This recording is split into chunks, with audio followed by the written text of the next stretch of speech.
Good afternoon, all of you. Welcome to the afternoon section of Dialogue Series in Democracy. Let me first thank K.R. Narayan Chair of RLS and series for inviting me to chair this what promises to be a wonderful session on caste. Let me start by welcoming two speakers of the day. We have with us today Professor Dr. S Madhavan. Professor works on focusing on social history of early medieval Kerala and pre-modern India. He is currently a professor at the Department of History, University of Calicut. He was previously a visiting fellow at CHS JNU and his expertise extends to social theory, human geography and caste dynamics. He is known for his historiographical narrative, which is inclusive of agricultural practices and social dynamics. Today he will be speaking to us on enslavement and caste, subordination in pre-modern India. We'll start with Professor K.S. Madhavan and then move on to Dr. Joby Matthew, who is familiar to all of you here. He's a faculty at School of Social Sciences. He did a spectacular PhD from Center for Human Rights at the University of Hyderabad, focusing on land and caste, a study of land reforms in Kerala. His writings on caste is extremely incisive and I'm a huge admirer of his writings. And I look forward to a conversation between them as well as to hear him speak on the politics of praise, exploring the intersections in Malayalam Christian songs. So without much ado, let me invite Professor K.S. Madhavan, sir.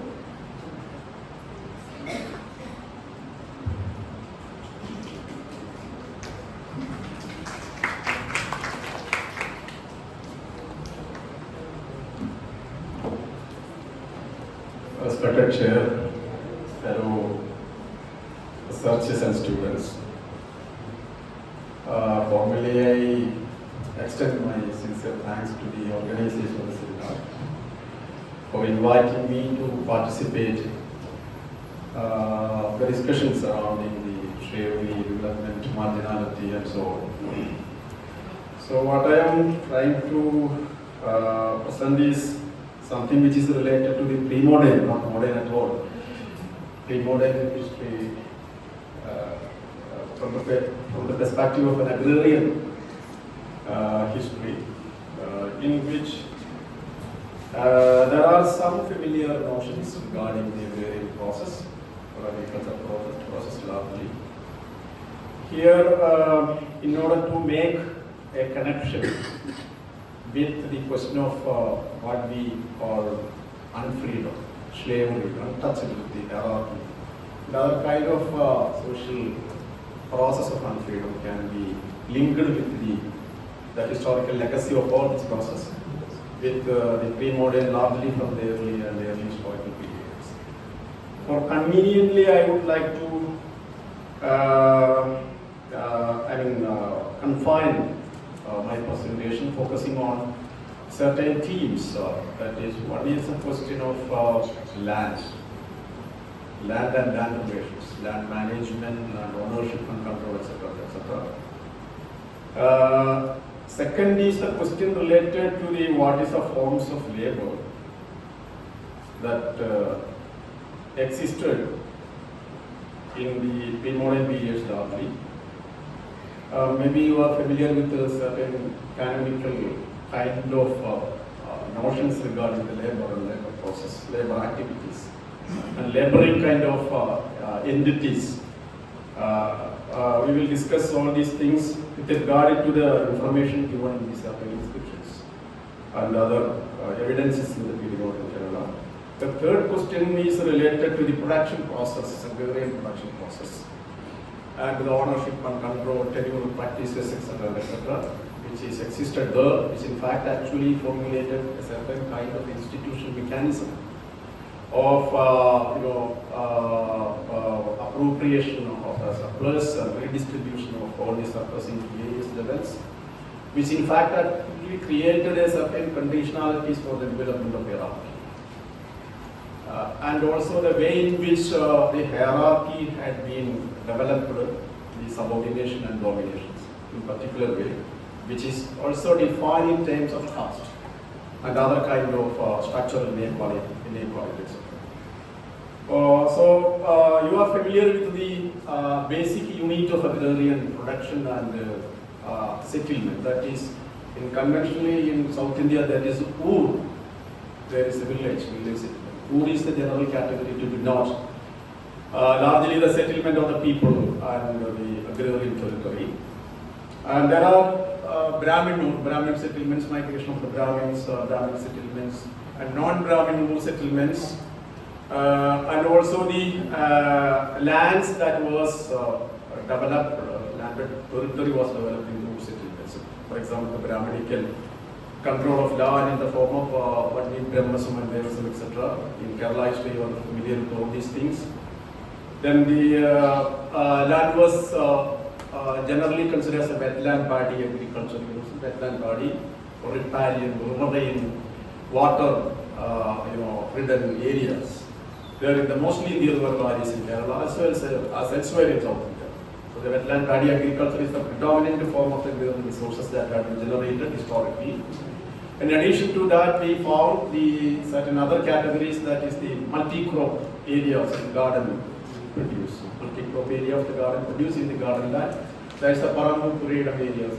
And also in addition to all these two categories, there are the backwater system. We have the good backwater system in the Kutanad and Upper Kutanad, you know that the backwater system where we find the land like the Karipadam, etc. That is the reclamated lands from the larger lagoon and estuaries. So generally there are Vayal, Kadani, Padam, etc. These are some of the terms that we come across in the documents. Even now, it is still continue as a productive land. So the land is not mere a given category. It is not mere surface of the earth. It is something which is produced. Primarily because of the engagement of the human persons with the available environment. So land is in fact actually converted and produced. So the production of land spaces is important, which require the technique, know-how, knowledge, etc., and human labor, specialization, skill, etc., who are actually responsible for the creation of such productive land. That's a question related to labor, the labor activities and labor process. So these generally that we found that the Neernilam or wetland agriculture, paddy agriculture land, that is the Neernilam, Parambu Puredam, Thotam, Kari, Vila, Vilagam, etc. Thotam are there, Vila, Vilagam. These are the conventional terms that come across in documents as well as elsewhere. Thotam, Vila, Vilagam. And also we found the Iripu land, Iripu land, Udubu land, Iripu land, wetland, etc. and etc. These are how these lands were formed. The landed territories are all as part of the engagement of the certain group of people who permanently engage in the labor process, and they converted and produced land as a what we call asset, or what we call the landed territory or landed resources. Very important. Second segment is something that is related to the labor. What is labor? You are familiar with the labor activities, labor process. These are some of the terms that we come across in documents as well as in everyday human labor process. Labor is what? It is a kind of an efficiency, a potential of human being involved in an embodied kind of exercise, which is used to convert or to produce something materially or tangible product. On the one hand, an intangible mental artifacts as well. That is part of the labor. Both material and non-material labor are there. From the very early period, from the early historic period, from the Sankam text, or the classical Tamil text, we are also found certain categories, that is the kudis, generally kudi settlers, the occupant groups or a settler come operational groups in a particular area who engage in different life activities and occupational practices for making their own livelihoods, were considered to be a kudi settlers.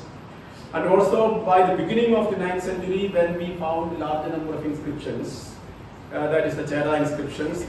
Inscriptions are in fact actually donative inscriptions, because certain donations were made by certain group of people, either private individuals or some local Naduwadis or Chara, or later period we found some other individuals of political authority who actually donate certain piece of land, including other other precious materials, were in fact donated to the temples or Brahmins and other group of people, in which the transferring of land, where we found certain goodies, for example, the Chiru goodies, Perum goodies in early period, and the goodies are there and very much associated with the land.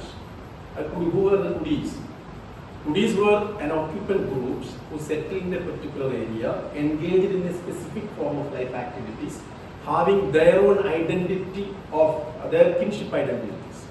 These people were not mere labor collectives, but having certain kind of ethnic and kinship identities. So the kinship identities are very important for defining their existence as a collective who engage in different life activities. So we come across goodies, for example, that is the metal workers are goodies, or handicraft groups are goodies, occupant cultivators are goodies.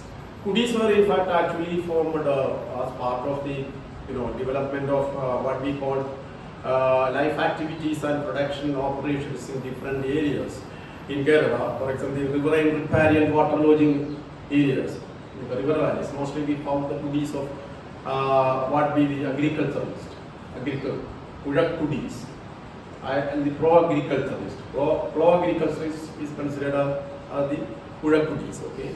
Similarly, the Ashari Mushari Pulan Tatanas are generally known as the goodies, who are having certain kind of specialization in their own occupations or life activities or skill associated with or endowed with their activities and their everyday existence were in fact actually endowed with the knowledge, know-how, technique, skill, etc. etc. So these are goodies and the existence of the goodie as an organic kind of collectives. The goodies, there are the development of the two types of goodies as far as the beginning of the 9th centuries are concerned from the documents that we found. That is the Agakudi and the Purakudis. Certain goodies were actually existed within the village, and certain goodies are existed outside or the fringes of the villages. Outside or the fringes of the village. Certain people are considered as the Purakudi, that is the outside the settlement, or who were settled in the outside, the fringes of the or boundary of the villages. And these Purakudis, so a socio-spatial kind of existence was evolved as part of the development of a larger process of the agrarian expansion. That the question related to the development of the goodies, etc. etc. Okay. The third question, I am confining my presentation, putting all these things in a straight jacket form because of the time that is available to me or given to me. So that is the production process. What is the production? Production operations in agrarian the context is that production is this involved with the labor process, labor, technique, know-how, etc. etc.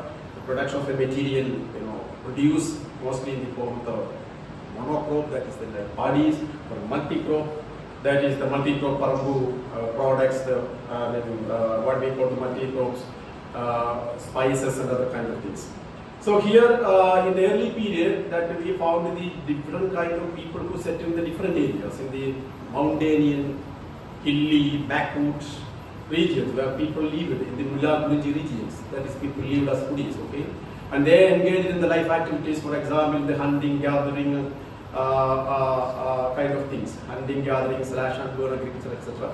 were there. This is a kind of a production, gathering, production operations. In the Midland, we found the emergence of the wetland agriculture, which required the labor, ordered labor, requirement of pro agriculture, and irrigation, water management, etc. etc. In fact, actually, that produced a certain kind of production operations, generated more and more surplus, which so the institutional mechanism of the operationalization of the production process was required, which actually invited somehow that developed a kind of institutional mechanism of tenurial dominance, tenurial control, predominantly made by the Brahmins in the form of the Brahminical property, that is the form of the Brahmasam and Devasam on the one hand, and also the also the ruling class. For example, the Nadus in the larger Nadu territory, that's the agrarian territory which was controlled by not Udaivar of the Nadus who held the land as the Cherikan, and also the king, that is the Chera Perumal,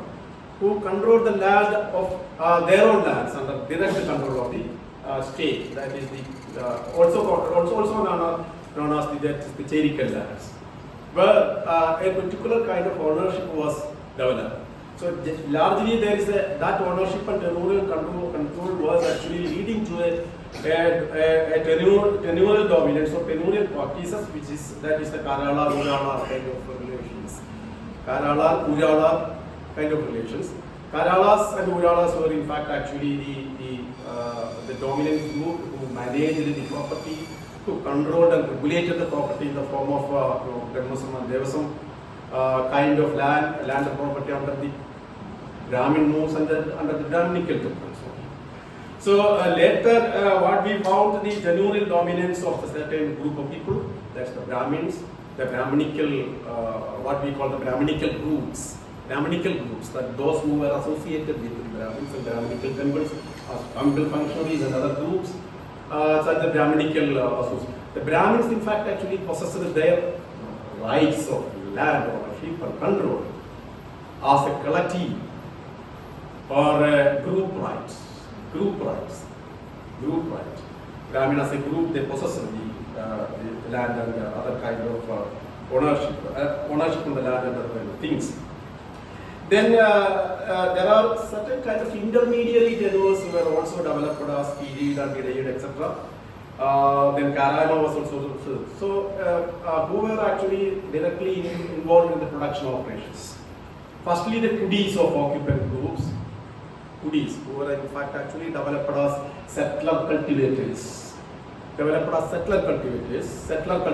coming from somewhere, mostly from the hilly areas and settled in the wetland and their terrains, and were responsible for the development of these agrarian territories and agricultural practices, etc. There are settler cultivators. Among them, certain dominant households were also developed.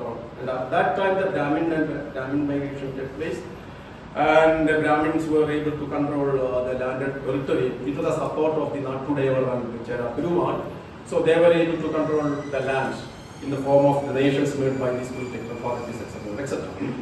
Then the tenant cultivators. So when the land was brought under the control of the Brahminical power and the Chera power or other intermediate categories, the occupant groups, that the tenants became the subordinated and subjugated tenant cultivators, not independent. The independence of independent peasants status was actually period, and they came to be constituted as these tenant cultivators in later period. So along with the larger, manual labor, largely was done by a particular category, which is largely represented in inscription documents as all Diyar, Kulayar, etc. I will say more about that. Considering all these factors related to land, labor, and production process, I am focusing on some of the categories that we found in documents related to the labor process and labor activities as laboring groups. You know that you are very much familiar about the Terisapalli Copper Plate of 849, which is a very important document in the history of Kerala. In the case of the transoceanic relation of Kerala in the medieval time, early medieval period, in which we found the certain group of people. There are mentioned there are references to the Idavar, Idivar, Vannar, etc. All and Adime are also mentioned in that document, which indicate that by the beginning of the 9th century, by the beginning of the 9th century, we found the emergence of a separate group of people who were largely directly engaged in the labor process as a primary producing groups, and they were in fact actually attached with the land. When the land was transferred from one owner to another, this group was also transferred along with these transactions. So the land was transferred along with these people. These people were in fact actually attached to the land as the primary producing groups. Their entity was associated with the land. So the identity was attached with the land. So another document that we found, that is the Parthipuram inscriptions, in which there is a reference. I will read the epithet that the Kalam aduttu Pulayarkku kodutha irande nilathinum kizhakku. Kalam aduttu Pulayarkku kodutha irande ekar nilathinum kizhakku. അതായത് കളത്തിനടുത്ത് പുലയർക്ക് കൊടുത്ത നിലത്തിന്റെ നിലം പുലയർക്ക് ആരോ ഭൂമി കൊടുത്തിട്ടുണ്ട്. അത് കളത്തിന്റെ അടുത്താണ്. കളം എന്ന് വെച്ചാൽ സാധാരണ കൃഷി കഴിഞ്ഞിട്ട് നെല്ലൊക്കെ കൊയ്ത് കൂട്ടുന്ന സ്ഥലമാണ് കളം എന്ന് പറയുന്നത്. അപ്പൊ കളത്തിനടുത്ത് പുലയർക്ക് കൊടുത്ത ഈ രണ്ടേർ നിലത്തിനും കിഴക്ക്, രണ്ടേർ നിലം പുലയർക്ക് കൊടുത്തിരിക്കുന്നു. ആ കൊടുത്തിരിക്കുന്നത് ഈ കൃഷിഭൂമിയുടെ അടുത്തുള്ള കളത്തിനടുത്താണ് കൊടുത്തിരിക്കുന്നതാണ് എന്റെ സൂചന. Then we found another document in the central Kerala, that is in the Kalkarai Nadu, that is in the Ernakulam or Padvidapulli, Ernakulam, Kakanada region. That is a Kalkarai Nadu. The Udayavar of the various Nadus, Kalkarai Nadu Udayavar, who actually donated certain piece of the land into the Trikakara temple, in which there is a reference, that is the Perivayal Bhumiyum Pulayalum. Perivayal Bhumiyum Pulayalum, the large extent of the Perivayal, big vayal, was donated to the this Trikakara temple, in which certain Pulayas were attached as laboring communities, laboring groups. Okay. Similarly, we also, this is happened in the this inscription is that is in 953 AD. Okay, Perivayal Bhumiyum Pulayalum, and also we also found that the Vettikkarikattulla Bhumiyum Pulayalum. Vettikkarikattulla Bhumiyum Pulayalum. Vettikkarikat means a slashed and burned reclamated land from a marshy area, who were responsible for the reclamation of the marshy area into a cultivable, paddy land, maybe Pulayas largely. So that land was donated to that temple, Trikakara temple, along with these Pulayas. So that is the way in which the document referred to these categories, Vettikkarikattulla Bhumiyum Pulayalum. And similarly, we also found Kannamangalath Vayalum Karayum Pulayalum. Kannamangalath Vayal. So Kannamangalam is a name of a vayal, paddy land, marshy paddy land, where the Pulayas is also attached.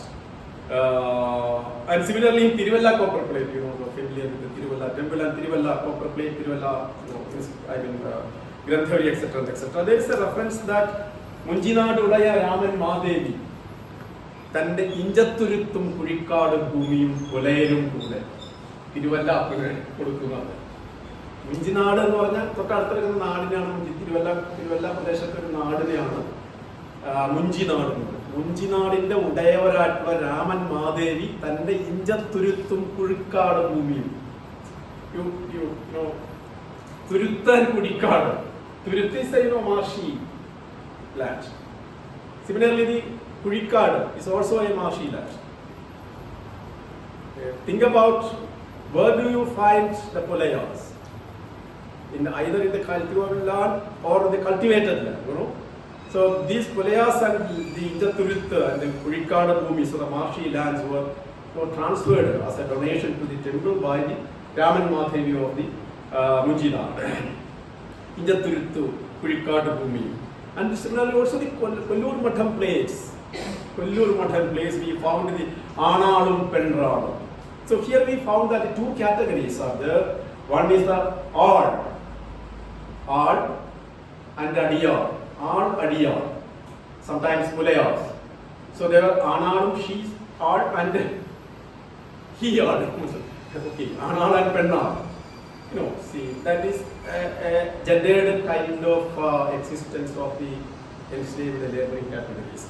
The Aanalum, Pennal in the Kollur Matham page. For example, I have already Aalum Adimayum can also be seen in the documents. Alkash is also there. And the Talaivile and the Mulaivile are there in the documents of these Taisapalli Papukit are there, which can be corroborated with all these categories and their transaction, etc. And we also found some documents of the Pulai Kaval. Kaval was done by a certain group of people as guard and protectors of the land and cultivable land. Then Kadum Karayum Kadiyum Adhigarapatta Pulayal. That is in the Kodaravi's inscription of the Iraniculum. Iraniculum inscription of the Kodaravi. Kodaravi is the king of the Chera Peruma.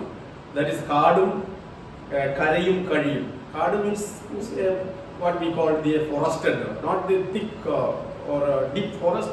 This is a forested area that is also in the midland. And the Karabhumi, you know, so that the maybe dry land, for example. Kari, some marshy land also. Along with this Adhikarapatta Pulaya, this certain kind of authority was there to transfer this group of people, mostly the Cheras, Chera Perumal.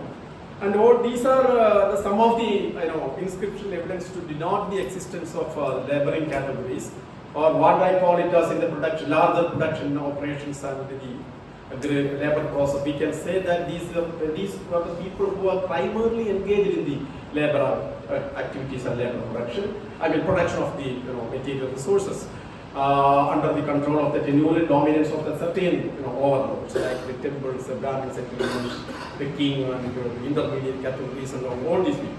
So they were considered to be those people who are directly engaged in the process, labor process, in production of the material resources. So they are the primary producers. They are in fact actually the primary producers. And who were the people who had been somehow converted or transferred into the category of all Adiyar Kolayar or what we generally call the primary producers. Their entity was collective entity. It is all Adiyar Kolayar were in fact actually generic term, inclusive of many categories of unsettled labor groups. They were somehow they had been subjugated by some political authority, directly by the Natudeva, for example, or some ritual authority like the Brahminical temples, or some other dominant groups like the Brahmins, Natudeva, intermediate landholders, and private individuals of non-Brahmin origins. So their entity was in fact actually a generic collective, generic term. Kolaya is a generic term, inclusive of many categories. In the early period. Later they became, individual castes in subsequent times. When caste was emerged as a particular kind of social divisions. So here I would like to say that the trajectory of the development of the categories. I would take two notions from two familiar persons. One is Dr. Ambedkar, notion of the broken people. Second is Kwegela Pachan's notion of the Kulahina. Kulahina. Yesterday, Professor Mohammed, sang a song of Kwegela Pachan. Kanunilla Tramu, and the Omshati Peti Kanun, the Negam, Omshati Detramu. Yesterday, he recited that poem. What is the next stanza? What is the next stanza? You remember that? അതിന്റെ അടുത്ത വരി എന്താണ്? കാണുന്നില്ല രക്ഷവും എന്റെ വംശത്തെപ്പറ്റി കാണുന്നുണ്ട് അനേകം വംശത്തിൻ ചരിത്രങ്ങൾ, ഊഴിയിൽ പിറന്ന നരജാതിയിൽ കുലഹീനരായി ചൊല്ലിടുന്നു എന്റെ വംശത്തിൽ. The second stanza is that ഊഴിയിൽ പിറന്ന നരജാതിയിൽ കുലഹീനരായി ചൊല്ലിടുന്നു എന്റെ വംശത്തെ. അതായത് ഈ ഭൂമിയിൽ കുലഹീനരായി ഈ നരവംശത്തിൽ, ഈ ഭൂമിയിൽ ഉണ്ടായ നരവംശത്തിൽ എന്റെ വംശത്തെ കുലഹീനരായി ചൊല്ലിയിടുന്നു, കുലഹീനരായിട്ട് അത് കാണുന്നു. ചില categories of people were in fact actually treated as the ഹീന, കുലഹീന. They are in fact actually split off from their natal relations or their original kinship ties because of the warfare between the different chiefs in the early period, the tribal warfare. When the Chirugudis, for example, the Chirugudis, I have made reference to the Chirugudis and Perigudis. The Chirugudis were the ordinary people who settled the different areas largely in the hilly terrains and the valleys, etc., where the tribal warfare was a regular feature in the early historical times. Certain kind of people had been enslaved by certain group of dominant groups. And the enslaved populations were actually detached from their original kinship ties, and they were in fact actually considered to be as Hina Kulam. ഈ tribal warfare ഉണ്ടായി വരുമ്പോൾ അതിൽ ചെറുകുടിയിൽപ്പെട്ട ആളുകളെ ഈ dominant ആയിട്ടുള്ള ചില tribal ഗ്രൂപ്പുകൾ അവരെ അറ്റാക്ക് ചെയ്യും, അവരെ അവിടെ നിന്ന് ഡിസ്പൊസസ് ചെയ്യും. Dispossessed specially and socially dispossessed from their kinship ties. അങ്ങനെ കിൻഷിപ്പ് ടൈസ് നഷ്ടപ്പെട്ട കിൻഷിപ്പ് ബന്ധങ്ങളിൽ നിന്ന് തകർന്ന പോയ ആളുകളാണ് യഥാർത്ഥത്തിൽ ഈ എന്താ പറയുക കുലഹീനരായി കണക്കാക്കുന്നത്. Coming to the notion of Ambedkar's broken people. Ambedkar and the broken people, the emergence of broken people was a process by which certain group of people who attacked the certain communities, and they were somehow persuaded or somehow they were settled in the fringes of the villages as the broken people. Because there were a continuous attack in order to protect the attack from the nomads. So emergence of this broken people was important. Those people who were detached from their original kinship ties due to the wars and skirmishes between the different tribal leaders in the early period, and these people began to be part of the inferiorized groups of broken people. This is the first stage. The second stage is these broken people began to be considered as the inferior and inferior. Certain kind of what Heenada was attributed upon them. The Heenada was in Indian subcontinent. That, for example, the non-Brahminic Buddhist literature, there is a notion of the Heena Jadis and Ukkada Jadis and Heena Jadis. In Buddhist texts we found the Ukkada Jadis and Heena Jadis. That is the Karmaharas, slaves and Karmagaras, or the Dasa Karmagaras were treated as the Hina Jadis, whereas the so-called upper caste and Brahmins and other groups were considered as the Ukkada Jadis, that is Vyarna Jadis. So similarly here, those people who had been detached from their original tribal kinship relations were treated as broken people, and the broken people were considered to be a heaner കുലത്തിൽപ്പെട്ട ആളുകളാണ്. അപ്പോൾ ഈ അൺടച്ചബിലിറ്റിയുടെ origin എന്ന് പറയുന്ന അംബേദ്കർ പറയുന്ന ഹീന കുലങ്ങളിൽ നിന്നാണ്. ചില മനുഷ്യരെ പിടിച്ച് അവരെ ഹീനകുലങ്ങളാക്കി മാറ്റുകയും അവരെ പെർമനന്റ് ആയിട്ടുള്ള ഹീനത അടിച്ചേൽപ്പിക്കുകയും ചെയ്യുന്നു. So ഹീനത was in fact as a Brahminical notion. ഹീനത was a Brahminical notion. Then അങ്ങനെ ഹീനത അടിച്ചേൽപ്പിക്കപ്പെട്ട മനുഷ്യർ പിന്നീട് what we found in all these inscriptions in the later period, by the beginning of the 9th century, we found certain categories as the Aladiyar, Kulayar, etc., as enslaved groups, not as castes. They are very much enslaved. They are enslaved groups where their collective entity as the enslavement was their collective identity and entity. So enslaved groups were later when the Brahminical notion of hierarchy was evolved. You know, the hierarchy in Kerala context, as elsewhere in South India, there's a social divisions and distinction due to the social process of the production, or social labor, the production process, the multiple kind of operationalization of the practices associated with the material and non-material production, etc. So the society was divided into a number of categories: producers, non-producers, laborers, those who control the political power, those who control the land and property, etc., etc. Okay, so these were the divisions were emerged. Divisions and distinctions were emerged. So the society was characterized by what we call the social stratification process. The social stratification was emerged.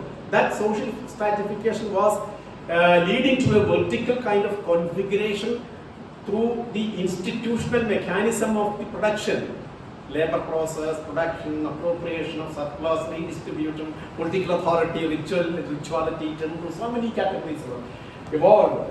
And the institutional kind of dominance and subordinations were formulated in accordance with the emerging and expanding kind of production, operations and labor process and controlling mechanism. So that process began to become a hierarchization of all these categories. So the ideology of hierarchization was actually provided by the Brahmins with their dharmashastric notions. So here we found certain dharmashastric notions like the Shankara Smriti.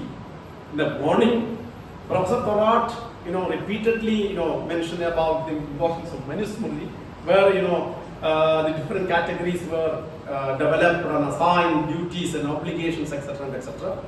All these things. And an abridged form of Manusmriti is the Shankara Smriti in Kerala, because the Kerala's Nambudiris, the migrant groups, wanted to create their own dominance through a ritual power and canonization and categorization of the people into either in terms of Varna or in terms of Jadis. So the hierarchies, both gender and caste hierarchies were emerged as part of all these processes.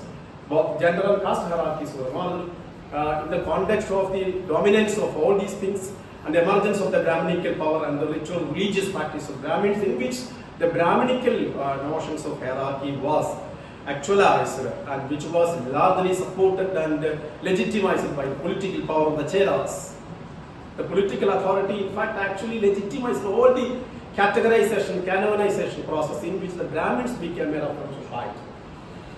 Brahmin became a reference society, so that the social stratification leading to the hierarchy, so all these categories were in fact actually converted or somehow developed into the individual caste and caste groups having the endogamous practices of their biological reproduction was controlled in terms of endogamous marriage or endogamous reproductive kind of regulations or engagements, and hereditary occupations and livelihoods patterns and livelihood life activities, etc., were constitute as a hereditary kind of hereditary forms. So the hereditary occupation and also hereditary kind of life activities, hereditary kind of transmission of knowledge, transmission of resources, transmission of rituality, all these things were transformed into Talamura Kramam.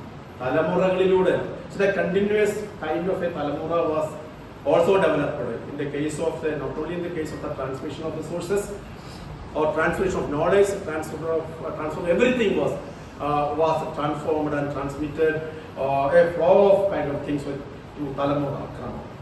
So the caste was in fact actually developed incorporating all these things. All these things. One is the material, labor, production, exchange, all these things on one hand, and other kind of notions regarding tax, untouched purity, pollution, etc. So in that process, what actually happened to these primary producers or laboring groups, Alandia groups are in fact actually they became the enslaved category. Later, this enslaved categories became the social untouched. These enslaved categories began to become a social untouched. I will conclude because I'm saying to conclude. So I am going to conclude that by saying 2 or 3 points. That is, the enslaved group began to become part of the larger hierarchy, and they become part of the hierarchy and placed at the bottom of the hierarchy. That bottom of hierarchy having the character of enslavement, not all the categories. The bottom segment of the hierarchy was characterized by enslavement, permanent enslavement. And they were in later period, the notion of Kulahinata was developed into a permanent form of the untouched. The permanent form of untouched. So untouchability became a practice which having a materiality of itself, materiality of untouchability and ideology of untouchability. Materiality of untouchability and ideology of it. Anyway, the untouchables become part of a larger process of the hierarchy. So we need to focus the intersectional understanding of the caste, untouchability and enslavement. So the intersectionality of the caste with the untouchability with the enslavement, etc., etc. So the intersectional kind of relations, as rightly pointed out by Professor Suraj in the morning, that the institutional mechanism of the power that was embellished and developed and exercised at the various points, from the Chera Perumal and other kind of political authority, they actually exercised power directly. in the form of the political power. Okay? Whereas the Brahminical rituality, Brahminical temples, the temple who provided certain kind of canonical categories and canonical kind of explanation for dividing and categorizing people in terms of varna and caste and other kind of touched and untouched. All these notions were ideologically, ritually provided and philosophically justified. On the other hand, in terms of political economy, largely the people belong to the primary producers or the already earlier groups, along with the other categories of the occupant groups, laboring communities, peasants, and metal workers and other craft groups were actually placed at the bottom of the hierarchy, where the untouchable were kept permanently below the subsistence. Untouchable were kept below the subsistence, not at the level of subsistence. So the permanent enslavement along with the permanent poverty. Poverty was an institutional kind of poverty, was a permanent kind of poverty because they were in fact actually placed or kept below the subsistence. So you think about a group of people who have been kept below for centuries under the poverty line. Think about their imagination, think about their intellectuality, think about their physical, capabilities and other kind of things. That is associated with the labor, that is associated with untouchability, that is associated with the enslavement, etc., etc. So this permanent hierarchy and permanent kind of enslavement and untouchability was also related to the hierarchy which was characterized by the caste hierarchy, and also the gender hierarchy. Can't be considered as an important point to be explored largely. So for the time being, I would like to conclude by this. Thank you very much for your patience and hearing me. Thank you very much. Thank you so much, sir. I apologize for asking you to conclude. No problem. Thank you. We could have listened to you in fact much more, but let me thank you for bringing to visibility our ancestors, the questions that we keep asking, right? Like where are they, what did they do, and also bringing into light the fact that the central question of land and disposition of land, and the fact that so much of labor that had gone in from their side, which has been systematically invisibilized, so this hierarchy to be enmeshed in our daily life. Also, I feel quite happy and proud that the kind of journeys, intellectual and other laboring journeys that the community had to do to get to a place where we are now going back to the archives, get back to the voices of our ancestors. Now I move on to Dr. Joby Matthew for this presentation.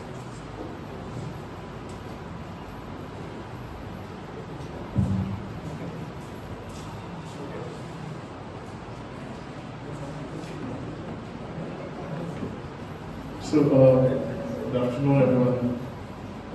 First of all, I thank the school for giving me this wonderful opportunity, and I particularly thank Professor Rajesh Mohammed for giving this opportunity.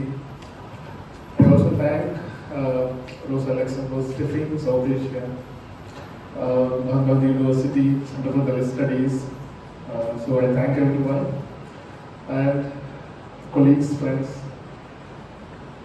Actually, this paper is nowhere connected to my research area.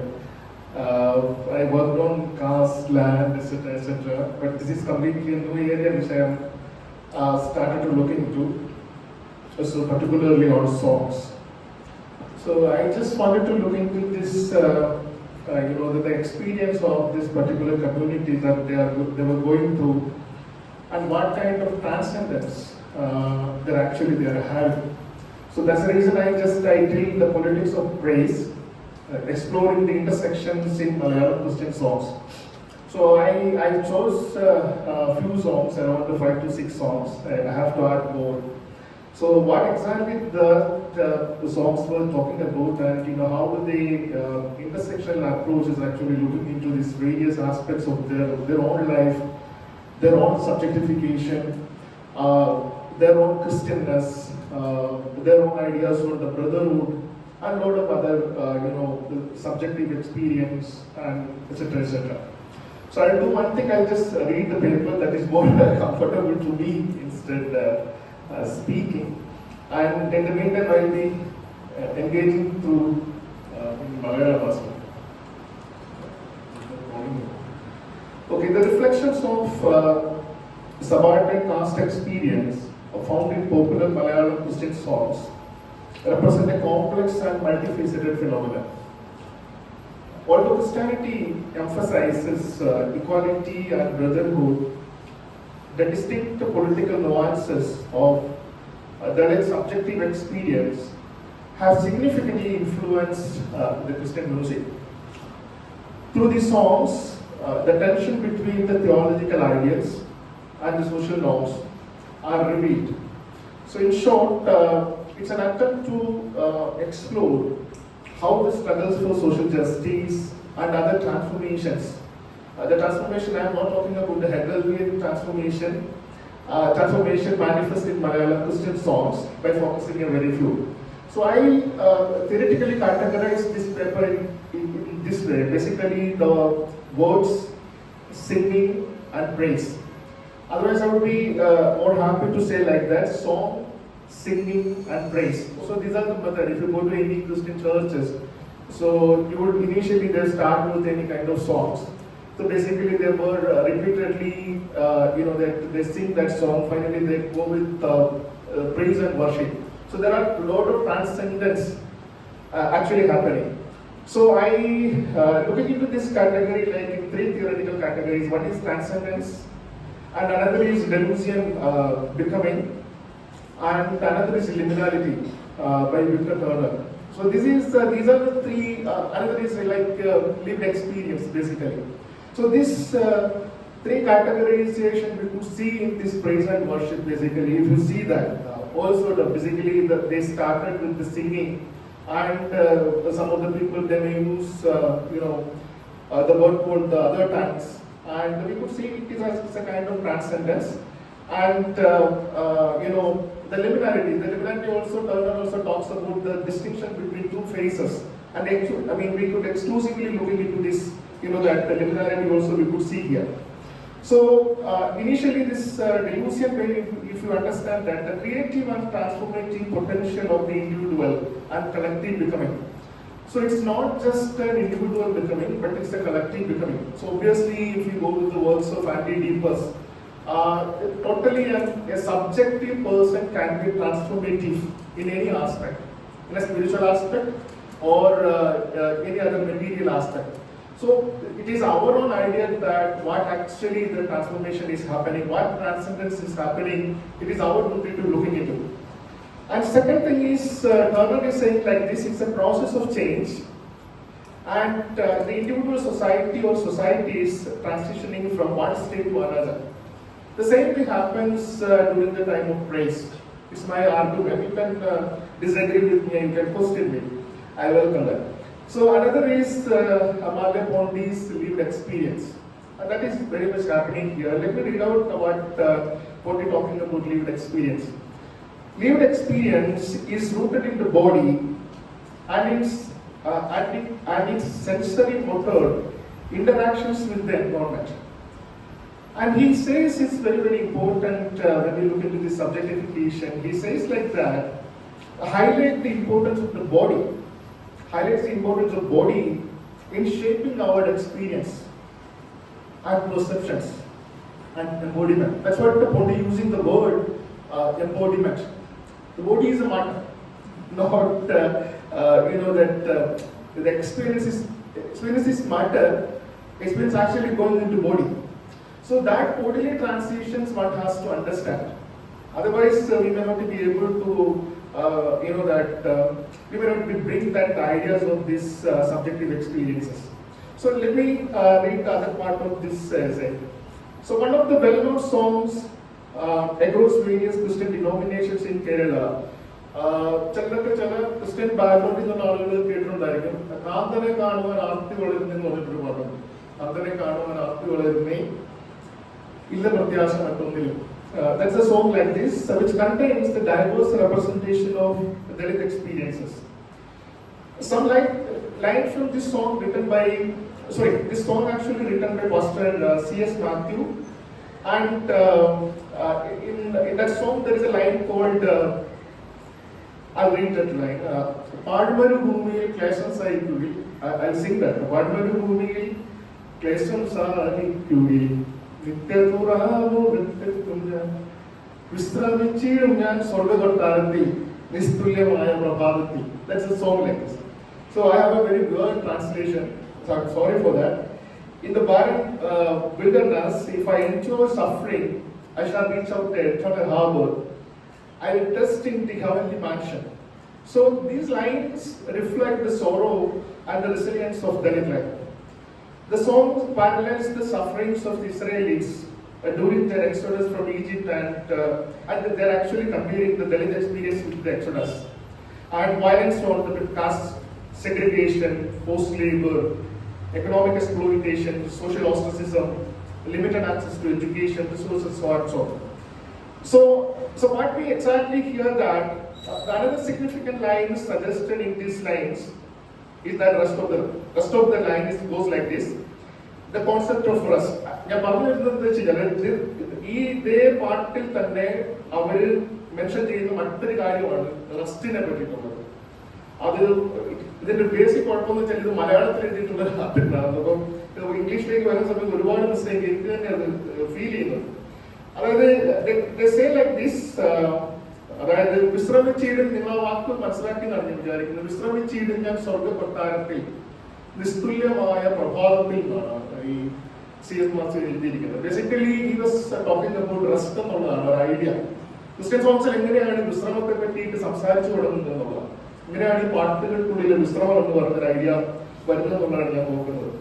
The concept of rest holds a substantial relevance in both social ethics and Christian theology. Karl Marx pointed out that alienation and exploitation deny the workers' right to rest. In Communist Manifesto, section 1 Marx wrote and he was saying like this: bourgeoisie and proletariat and the capitalist system exploit the workers, forcing them to work long hours. And the same thing, and he is talking about the same matter about resting economic and philosophical manuscripts in 1844. Particularly, he was talking about alienated labor. And working day, but it was not Marx in the capital only 1 chapter 10. But there are various theoretical understanding. Marx റെസ്റ്റിനെ പറ്റി direct ആയിട്ട് പറയുന്നൊരു വാദം എനിക്കില്ല. പക്ഷേ അത് alienated labor എന്ന് പറഞ്ഞൊരു idea യഥാർത്ഥത്തിൽ എന്താണ് we could impart some sort of ideas. Actually it was directly or indirectly putting about rest. And another is Durkheim. Emil Durkheim argued that collective rest strengthened the social solidarity. This was actually another theoretical argument proposed by Durkheim.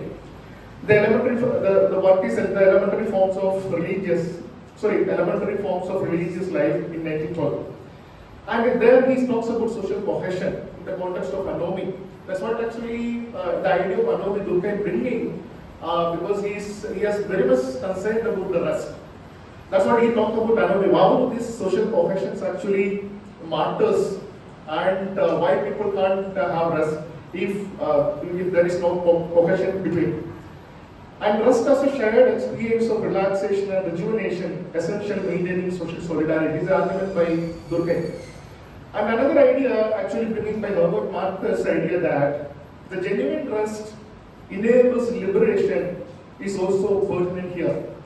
Marcus' idea is also very important because it's very, he's saying that the liberation is only possible when they have rest. He argues rest as a form of resistance against the performance principles and the alienation of labor. Okay, so another is, if you go with this from social theory to theology, we could see that the renowned German theologian German Moltmann. He elaborates the theological significance of the rest. He interprets rest as a liberation from oppressive conditions. That's what he used the term theology of leisure. This is very interesting comment that the theology of leisure.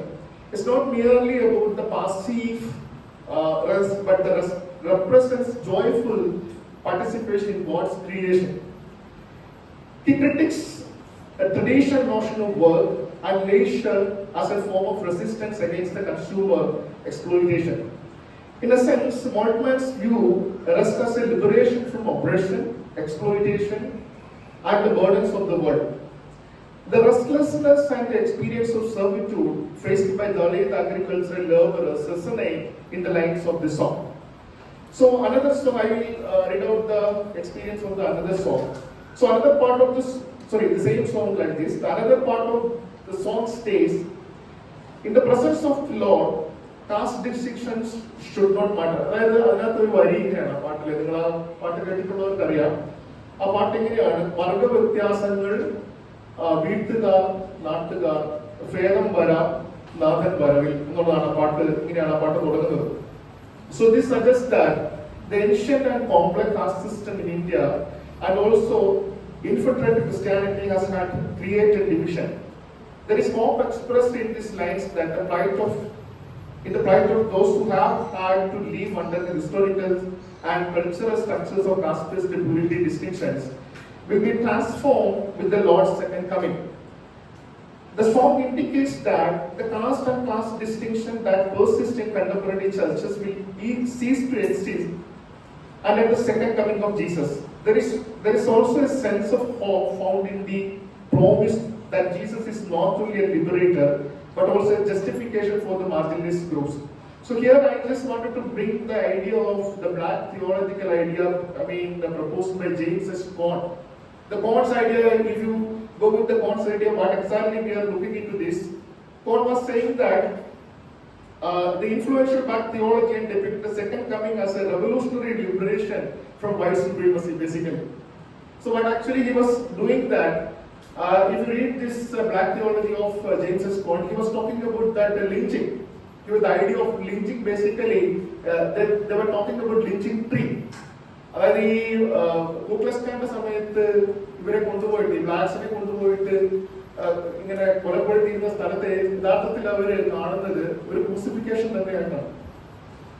ക്രൂസിഫിക്കേഷന്റെ മറ്റൊരു reading ഇവിടെ സാധ്യമാണ്. ഞാൻ പറയുന്നത് വെച്ചാല് ഈ ഒരു crucifixion idea യഥാർത്ഥത്തിൽ ഇവർ ലിഞ്ചിങ് ട്രീയുമായിട്ട് കണക്ട് ചെയ്യുന്നു എന്നുള്ളതാണ് എന്റെ ഒരു ആർഗ്യുമെന്റ് ആയിട്ട് ഞാൻ പ്രൊപ്പോസ് ചെയ്യുന്നത്. Another individual who used his song to challenge the caste inequalities was Vettamala Philippos Udeshi. It's another person. ഒരു പെന്തക്കോസ്റ്റ് സഭയിലെ ഒരു ഉപദേശിയാണ് Vettamala Philippos Udeshi. അദ്ദേഹത്തിന്റെ ഒരു വളരെ പ്രധാനപ്പെട്ട ഒരു പാട്ടാണ് എൻ പ്രിയ രക്ഷകൻ നീതിயின் സൂര്യനായി തേജസ്സിൽ വെളിപ്പെടുമേ താമസം ഇന്ത്യയെ മേഘത്തിൽ വരുന്ന എന്ന് പറഞ്ഞിട്ടുള്ള പാട്ടാണ്. So he interrogates both the internal and external structures of the caste. The lines reflect Philippos' grievances about the humiliation faced due to caste and color. When justice sun rises, my color will change in this light. The king who dressed the state of Raja will soon come to and sit beside me. The histories recount that once a deceased, ഇതിന്റെ ഒരു ചരിത്രം എങ്ങനെയാണ് നിങ്ങൾ ഒരുപക്ഷെ ചരിത്രത്തിൽ കേട്ടിട്ടുണ്ടായിരുന്നു. ഈ വേട്ടമല്ല ഫിലിപ്പോസ് ഉപദേശി ഒരു Syrian Christian ബാക്ക്ഗ്രൗണ്ടിൽ നിന്നുള്ള മാമൻ എന്ന് പറഞ്ഞൊരു ഉപദേശി കളിയാക്കിയിട്ടുള്ള ഒരു സ്റ്റോറിയാണ്. അപ്പൊ ഇദ്ദേഹം ഇങ്ങനെ സ്റ്റേജിൽ ഇരിക്കുന്ന സമയത്ത് ഒരു കൺവെൻഷനാണ്. കൺവെൻഷൻ ചിലരെങ്കിലും കേട്ടിട്ടുണ്ടാവും. ഈ കൺവെൻഷനിൽ ഈ ഇദ്ദേഹത്തെ ഈ വേട്ടമല ഫിലിപ്പോസ് ഉപദേശിയെ നോക്കിയിട്ട് പറയുന്നതായിട്ടുള്ളൊരു കമന്റാണ്, നമ്മുടെ ആരാണ് ഇരിക്കുന്ന നീഗ്രോ എത്യോപ്യക്കാരനെ പോലെ ഒരാൾ അവിടെ ഇരിക്കുന്നു എന്നൊരു ചോദ്യം പറയുന്നുണ്ട്. അപ്പം ഇദ്ദേഹം പെട്ടെന്ന് അതിനോട് റെസ്പോണ്ട് ചെയ്യുന്നത് മാമൻ ഉദ്ദേശം പറഞ്ഞ എത്യോപ്യക്കാരൻ അദ്ദേഹത്തിന്റെ കറുപ്പും പുള്ളിക്ക് തന്റെ പുള്ളിയും മാറ്റാൻ പറ്റുമോ എന്നൊരു ചോദ്യമാണ്. അപ്പൊ പെട്ടെന്ന് അദ്ദേഹം ഈ പെന്തക്കോസ്റ്റൽ ഗ്രൂപ്പ്സ് പറയുന്നത് പെട്ടെന്ന് ഇദ്ദേഹത്തിന് വലിയ സ്പിരിച്വൽ ഒരു റിഫ്ലക്ഷൻസ് ഉണ്ടാവുകയും അതിനോടുള്ള റെസ്പോൺസ് ആയിട്ട് എഴുതിയ പാട്ടാണ് എൻ പ്രിയ രക്ഷകൻ നീതിയിൽ സൂര്യനായി തേജസ്സിൽ വെളിപ്പെടുമേ എന്നുള്ളൊരു പാട്ടാണ്. വെളിപ്പെടുന്ന സമയത്ത് അദ്ദേഹം പറയുന്ന ഡബാണ്ടിൽ തന്നെ പറയുന്നത് നീതി സൂര്യൻ വരുമ്പോൾ തൻപ്രഭയിൽ കാന്തിയാൽ നിറം മാറും. So that's a kind of complete transcendence, and he is transcending himself actually. That's what I call it as all this praise actually. There are a lot of politics. Completely there are politics. If we look into these kinds of subjectification ideas actually. So the discrimination based on color is another issue faced by Dalit communities alongside the institutional caste oppression. While caste-based segregation persists, such a division also exists within the Christian congregations. The philosopher and psychoanalyst Franz Fanon explored the complexities of color and its relationship with identity, oppression and liberation. He observes that whiteness is associated with superiority, purity and power, while blackness is connected to inferiority, impurity and subjugation. He suggests that such associations produce internalized racism. This is actually an argument proposed by Fanon. So we could, there are similar indications we could find here that these kinds of internalized racism. And these songs, if you seriously look into these songs, we could find that lot of internalized racism we could find. Through these songs and music emerges as a powerful tool for expressing faith, hope and resistance. James Scott discusses the role of Christian music in fighting against racism in his book, one of the famous books, The Spirituals and the Blues. The hope that the sun of justice will change the color of darkness emphasizes God's care for marginalized.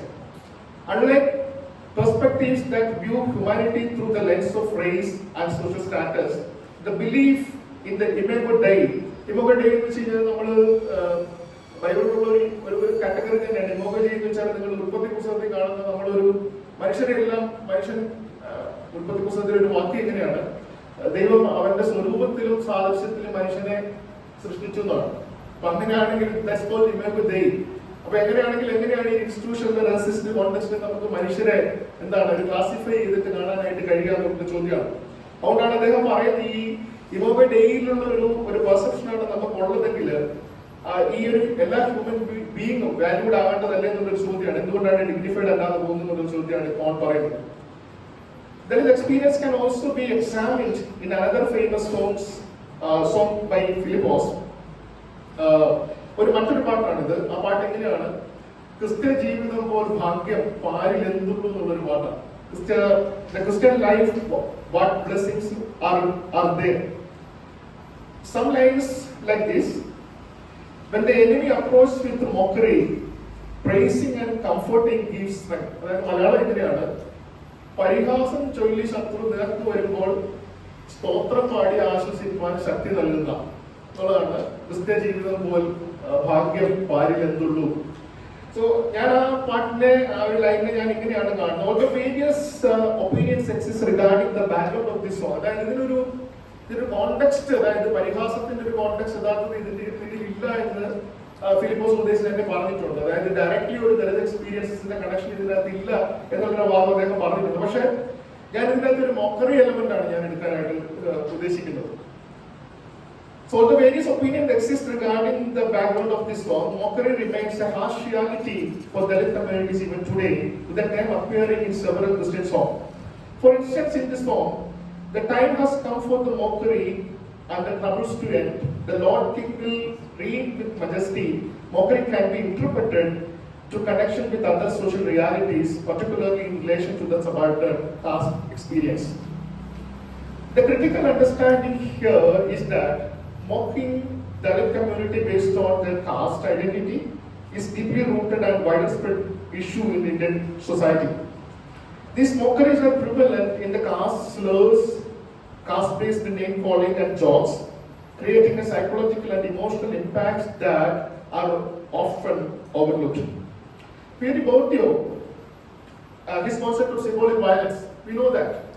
Bourdieu's concept is നമുക്ക് എല്ലാവരും സ്കൂളിലുള്ള പഠിക്കുന്ന ഇവിടുത്തെ പിജിക്കാർക്കെല്ലാം അറിയാവുന്ന symbolic violence. It's in comprehending the mockery faced by Dalits. Such mockery perpetuates the social divisions and exclusions, forming a culture of marginalization among Dalits. Secondly, it institutionalized disgrace and stigma. Thirdly, it creates a self-doubt and internalized oppression. So, in one context, we are using it as internalized racism, and the other context, we could use it as an internalized oppression. Recognizing the subtle form of violence, the structural issues they entail, is the political dimension embedded in the song. Besides denominational differences, another widely song in convention, is it God who has given so much victory? അതായത് ഇപ്പൊ അടുത്ത കാലത്ത് അതായത് ഈ Maramon convention അടക്കം ആളുകൾ പാടുന്ന ഒരു പ്രധാനപ്പെട്ട പാട്ടാണ് ഇത്രത്തോളം ജയം തന്ന ദൈവത്തിന് സ്തോത്രം. ചിലരെങ്കിലും ഒക്കെ കേട്ടിട്ടുണ്ടായിരിക്കും, ഇതുവരെ കരുതിയ രക്ഷകന് സ്തോത്രം. സോ അത് ഇതൊരു വിൽസൺ ചാന്തനാട്ട് എന്ന് പറഞ്ഞിട്ടുള്ള ആള് ഒരു ദളിത് ബാക്ക്ഗ്രൗണ്ടിൽ നിന്നുള്ള ഒരാൾ എഴുതിയതാണ്. So one line in this song states, when the enemy argues that you cannot rise up and fear shout that you will perish. In the world, the great Jesus will grant grace to raise the victory shout. അതായത് ഇദ്ദേഹം പറയുന്നത്, അതായത് ആ പാട്ടിന്റെ ഒരു വരി ഇങ്ങനെയാണ്: ഉയർത്തില്ലെന്ന് ശത്രുഗണം ബാധിക്കുമ്പോൾ തകർക്കുമെന്ന് ഭീതിയും മുഴക്കിടുമ്പോൾ. Actually ഞാനിവിടെ എനിമിയായിട്ട് പ്ലേസ് ചെയ്ത ഇത്തരം ചില ഓപ്പറേറ്റീവ് എലമെന്റ്സിനെ തന്നെയാണ് ഞാൻ ഇതിന്റെ റൈറ്ററുമായിട്ട് സംസാരിച്ചിരുന്നു. ഈ വിൽസൺ ചാന്തനാട്ടിലുമായിട്ട് സംസാരിച്ച സമയത്ത് സെയിം എക്സ്പീരിയൻസ് ആണ് അദ്ദേഹം പറയുന്നത്. അത് ഉയർത്തില്ല എന്ന് പറഞ്ഞിട്ട് അതായത് ശത്രുഗണം എന്ന് പറഞ്ഞു കഴിഞ്ഞാൽ ഇതിന്റെ ഒരു സ്പിരിച്വൽ ഡയമെൻഷൻ മാത്രമല്ല യഥാർത്ഥത്തിൽ ഇതിനുള്ളത്. There are other social dimension as well. Okay, there are other social dimension as well. In the work, the metaphorical understanding of enemy can be applied to the context of caste and class oppression. While caste and class may seem different in appearance, their oppressive nature can be read as a common enemy. Institutionalized discrimination, resource denial, and cultural erasure all act as enemies that hinder Dalit upliftment. Violation of rights, mob lynching, social stratification that exists in society and in churches also fall within the realm of these enemies. The social institution of caste indeed serves as a mechanism obstructing the process of individuals and communities. German thinker Max Weber expands Karl Marx's concept of inequality to understand the social stratification. ഞാൻ യഥാർത്ഥത്തിൽ പറയുന്ന ഈ എൻ്റെ ഒരു idea ആണ്, അതായത് max വെബറാണ് കുറച്ചുകൂടെ Karl മാർക്സിന്റെ ഐഡിയയെ expand ചെയ്യുന്നതാണ് എൻ്റെ ആഗ്രഹം. If I M wrong you can കുറച്ചുകൂടി പോപ്പുലറൈസ് ചെയ്തത് വെബറാണെന്നാണ് എൻ്റെ ഒരു ആർഗ്യുമെന്റ് ആണ്. You can correct me if I M wrong. അദ്ദേഹം പറയുന്ന ഒരു കാര്യം, German thinker Max Weber expand, his book Economy and Society offers a valuable insight into the complexities of social class. It is essential to identify the three primary criteria for social stratification: class, status, and power, according to Max Weber. Within the class category, factors like ability to participate in the market, life opportunities, and access to resources come into play. The importance of class struggle is relatively minimal here.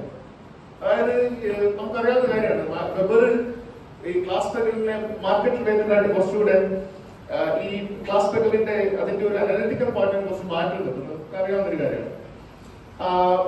പക്ഷെ ഇവിടെ സംഭവിക്കുന്ന ഒരു കാര്യം ഇതാണ്, within the class category, the factors like ability to participate in the market, the class struggle is relatively minimal here. As one transition to the status category, social honor, lifestyle, cultural preferences, and dignity are considered. This is very important for my understanding. Social honor, we will talk about that. Okay, the power category includes aspects like authority and influence. The category is highlighted above prioritize individual agency. However, for marginalized people, the three categories often act as barriers to their progress. Achieving a position within the class category does not necessarily alter one's status. Consequently, all social structures that prevent changes in caste status must be recognized as enemies. Historically, entrenched caste oppression deeply impacts the self-esteem of Dalit caste, Dalit communities or marginalized groups. As noted by sociologist Dr. Gopal Guru often, the critical self-esteem required for Dalit empowerment and resistance is undermined through the mockery and ridicule. That's what the argument of Gopal Guru. As long as this mockery exists, is very difficult. നിങ്ങളുടെ ഒരു പെർസെപ്ഷനിലുള്ള change അതാണ് ഞാൻ കോറട്ടിനോട് ചോദിക്കാൻ പറഞ്ഞൊരു കാര്യമാണ്. ഈ റിസർവേഷനെ പറ്റിയിട്ട് ഒരുപാട് സ്റ്റിഗ്മ ഉള്ള പോലെ തന്നെ കാസ്റ്റ് സ്റ്റിഗ്മ എന്ന് പറഞ്ഞ വലിയൊരു സ്റ്റിഗ്മ തന്നെയാണ്. If you born in a particular caste you are load of your എന്താണ് ജനിക്കുന്നതോടുകൂടി കുറെ സ്റ്റിഗ്മയും കൂടെ കൊണ്ടാണ് നിങ്ങൾ ജനിക്കുന്നത്. So is there any destigmatize such kind of ideas? ഇവിടെ ഈ ഗോകുലം കൊണ്ട് തന്നെ പറയുന്നത് നിങ്ങൾ ഈ മോക്കറി കൊണ്ട് നടക്കുക എന്ന് പറയുന്നത് ഒരു സമൂഹത്തിന്റെ ഒരു താല്പര്യം കൂടിയാണ്. കളിയാക്കൽ പുതിയ ഏതെങ്കിലും ഒരു പദം എന്താണ് നമ്മുടെ ഈ പൊളിറ്റിക്സിന്റെ ഭാഗമായിട്ട് അല്ലെങ്കിൽ ബോഡി ഷേപ്പിന്റെ മാറി വരുമ്പോൾ പുതിയ കളിയാക്കലുകൾ ഉണ്ടാവുന്നതാണ്. പുതിയ വാക്കുകൾ ആളുകൾ തേടും. കാരണം mockery is a part of this the caste structure basically. The critical self-esteem required for Dalit empowerment and resistance is undermined through mockery and ridicule. Thus, the writer may sing, it is God who has given so much victory. അതായത് ഞാൻ പറഞ്ഞത് വെച്ചാല് ഈ ഇത്തരം internalised ഓപ്പറേഷന് എതിരായിട്ടാണ് യഥാർത്ഥത്തിൽ ഇവർ ഈ പറഞ്ഞത്. ഇത്രത്തോളം ജയം തന്ന ദൈവത്തിന്റെ സ്തോത്രം ഈ ഒരു പാട്ടുകാരൻ പറയുന്ന സമയത്ത് ഈ ഒരു മൊക്കറിയാണ് ഇവർ യഥാർത്ഥത്തിൽ ചലഞ്ച് ചെയ്യുന്നതാണ് എന്റെ ഒരു അറിവ്. അതൊരു വലിയ കാര്യം തന്നെയാണ്. അവിടെ അതാണ് ആളുകൾ മുഴുവനുള്ള കൺവെൻഷനിൽ ആളുകൾ singing and they are actually praising. Thus the writer may sing, the Dalit elements are also present in two other songs by Wilson Chandra. In the song, in the journey to Sion, there is no need of fear. അതായത് ആ പാട്ട് ഇങ്ങനെയാണ്, സിയോൻ യാത്രയിൽ മനമേ ഭയമൊന്നും വേണ്ടിയും ഒരു പക്ഷേ ചെറുതെങ്കിലും കേട്ടിട്ടുണ്ടാവും. അബ്രഹാമിൻ ദൈവം, ഇസഹാക്കിൻ ദൈവം, യാക്കൂബിൻ ദൈവം എന്ന് തോന്നുന്ന പാട്ട്. So the some lines affirm that even if I appear foolish in the eyes of the world, അതായത് എന്റെ ലൈൻ ഇങ്ങനെ പോകുന്നു, ലോകത്തിന്റെ ദൃഷ്ടിയിൽ ഞാൻ ഒരു മോശനായി തോന്നിയാലും ദൈവത്തിന്റെ ദൃഷ്ടിയിൽ ഞാൻ എന്ന് ശ്രേഷ്ഠനായിട്ട് മാറുന്നു എന്നുള്ളതാണ്. അതായത് ഈ മനുഷ്യരെ അത് കാസ്റ്റിന്റെ ബേസിൽ ആളുകളെ ഫുളിഷ് ആയിട്ട് കാണാനായിട്ട് കഴിയുന്ന ഈ ഒരു കാറ്റഗറൈസേഷനോട് ഒരു ക്രിട്ടിക്കായിട്ടാണ് ഇത് എഴുതുന്നത്. God's side, I am always exalted. Another song states that, is it Jesus a good shepherd who guides us to victory?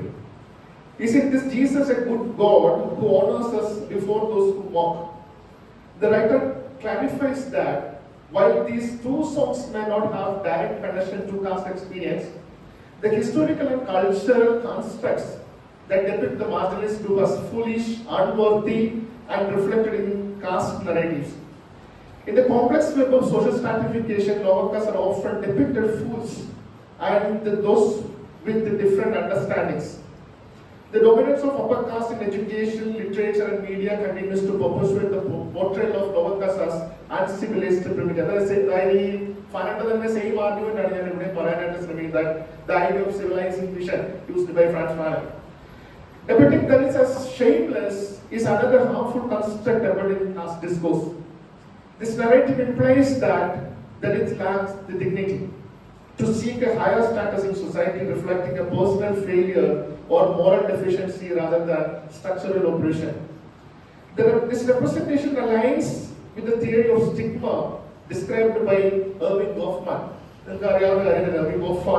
Where stigmatized individuals are constructed as socially undesirable. This is a very, very important thing, I think. അതായത് ആളുകളുടെ മേലിൽ stick അടുപ്പിച്ച് കഴിഞ്ഞ് കഴിഞ്ഞാൽ പിന്നെ നിങ്ങൾക്ക് ആളുകളെ approach ചെയ്യാനായിട്ട് കഴിയും. നിങ്ങളെ സ്റ്റിഗ്മറ്റൈസ് ചെയ്യാം. The stigmatized individual are constructed as socially undesirable. Socially undesirable ആകുന്നുള്ളതാണ്. അതായത് ഇതാണ് ഇതിന്റെ ഒരു കാസ്റ്റിന്റെ വേറൊരു ഈ ഒരു സ്ട്രക്ചറിന്റെ ഒരു കുഴപ്പമായിട്ട് ഗോഫ്മാൻ പറയുന്ന ഗോഫ കാസ്റ്റിനെ പറ്റിയാണ് പറയുന്നത്. സോറി, അതായത് ഈ പറയുന്ന ഒരു സ്ട്രക്ചറിന്റെ കുഴപ്പമായിട്ടാണ് പറയുന്നത്. Okay, in the case of Dalits, this stigma serves as the justification for their lower social status, labeling Dalits as useless. Is a rhetorical category to deny them access to jobs deemed too dignified or worthy. This exclusion reinforces the double nature of marginalization. These people have neglected to long-playing labor and become a reserve army of exploited workers permanently marginalized from the means of production and thus alienated from collective social wealth. The manner in which the Dalit communities perceive the Lord as the share holds significant importance. A marginalist group finding his share in Christ can be interpreted as a political act and a counter-narrative strategy. മറ്റൊരു പ്രധാനപ്പെട്ട പാട്ടുകാരനാണ് JB Peter എന്ന് പറഞ്ഞിട്ടുള്ള അദ്ദേഹമാണ്. അതായത് JB പീറ്ററിന്റെ പാട്ടുകൾ ഈ Christian സർക്കിളിൽ വളരെ ഫേമസ് ആയിട്ടുള്ള പാട്ടാണ്. ഒരു പാട്ട് ഇങ്ങനെയാണ്: നിനക്കായി കരുതും അവൻ നല്ല ഓഹരിയിൽ വന്നിട്ടുള്ളൊരു ഈ കൺവെൻഷനകത്തൊക്കെ നമുക്ക് പോയി ഇങ്ങനെ കേൾക്കാനായിട്ട് പറ്റും. കഷ്ടങ്ങളിൽ നല്ല തുണ യേശു എന്ന് പറഞ്ഞൊരു പാട്ടാണ്. He will care for you a good share is relevant here. For there is God is not merely a religious figure but a crucial resource that provides dignity, identity and strength. As a marginalized community, they face systemic denial of equal rights. Consequently, they have developed a way of understanding God as a source of empowerment. ഞാൻ ഈ പാട്ടിന്റെ കോണ്ടെക്സ്റ്റിലാണ് ഈ ഒരു കാര്യം പറയുന്നത്. Justice and self-esteem. These theological perspectives stem from liberation theology, which portrays God as a liberator, advocating for justice and the dignity of marginalized individuals. In the Dalit perspective, the divine understanding encompasses a rejection of caste hierarchy, emphasizing that God understands suffering and injustice. In seeking liberation, God is portrayed as a spokesperson and ally for oppressed. Christian music serves as a profound channel for articulating Dalit theological perspective and spiritual experiences. The themes of suffering, liberation, and promises of a new world order frequently emerge in this song. Through these songs, God is depicted as a source of comfort and strength.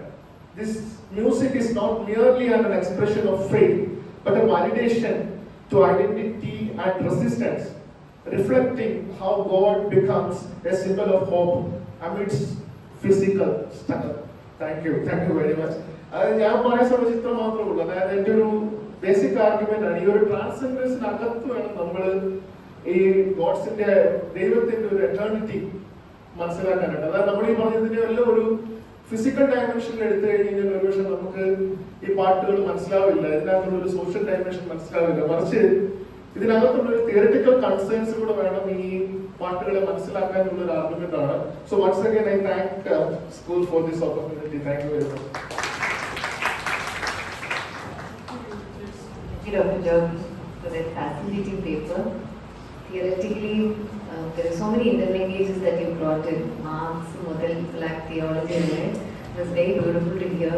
And also, thanks for the rich repertoire of songs that you put forward.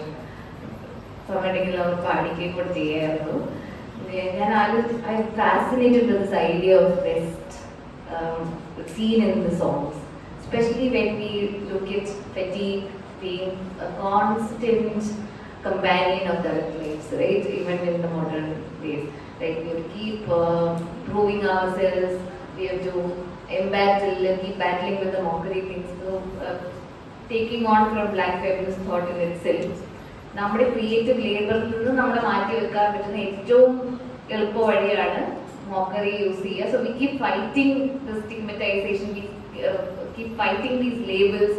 So much of our energy which should have gone into producing papers or writing songs or doing creative labor is then going into in this embattled mockery of marriage and all that nonsensical ideas which are put on us. And from here to think of a transcendental idea which religion sort of is promising for these people, Christians, is extremely fascinating. I thank both the speakers for the wonderful set of presentations, and I open the floor for questions, comments, and conversations.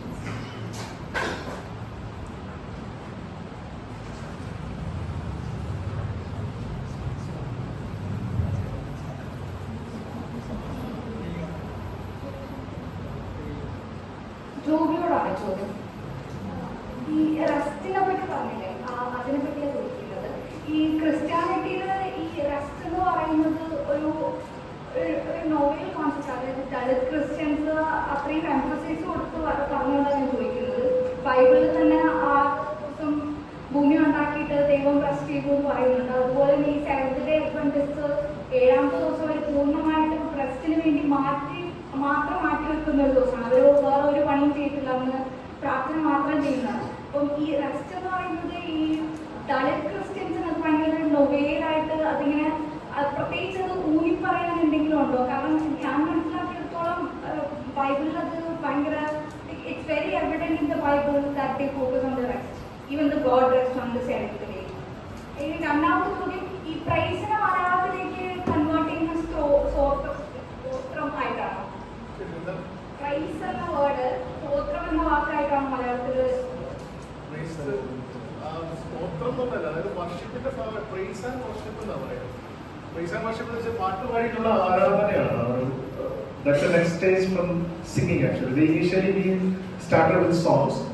Then the next thing is actually there's a kind of ecstasy happens.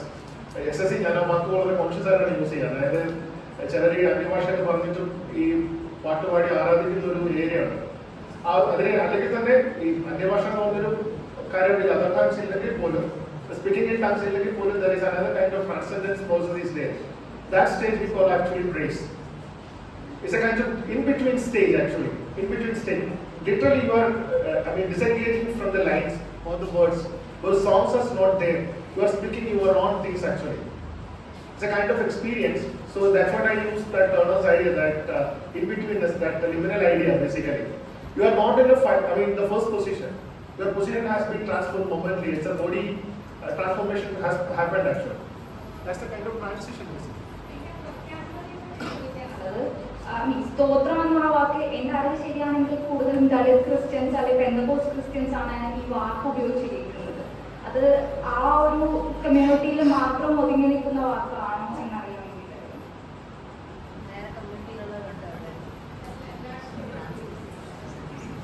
സ്തോത്രം ക്രിസ്ത്യാനിയിൽ common ആയിട്ട് ഉപയോഗിക്കുന്നതാണ്.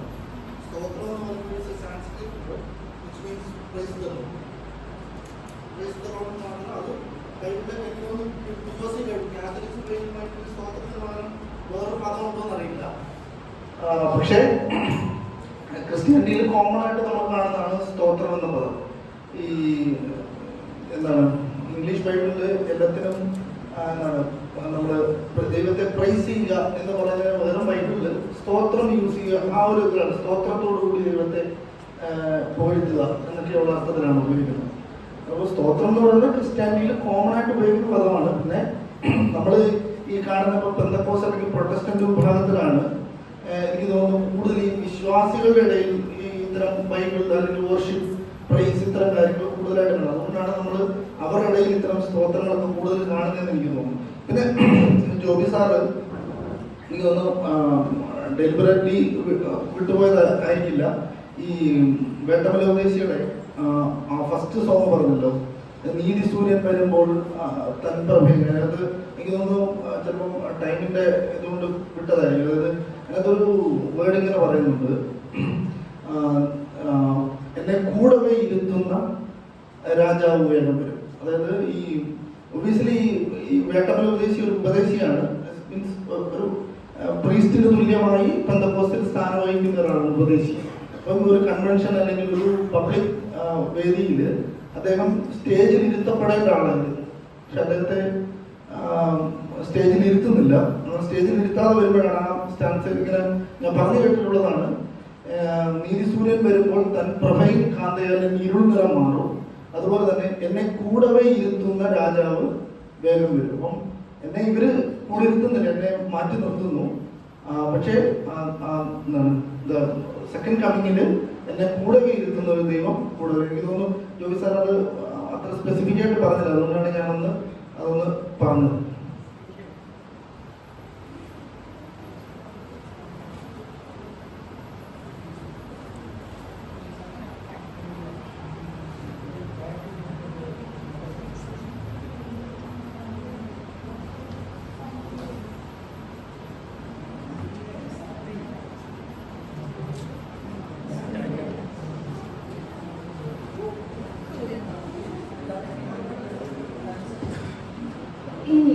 നമ്മൾ ഉപയോഗിക്കുന്ന അല്ലെങ്കിൽ ഈ ദൈവത്തിന്റെ നിറം വരുന്നുണ്ടോ എന്നുള്ളതാണ് ഞാൻ ചോദിക്കുന്നത്.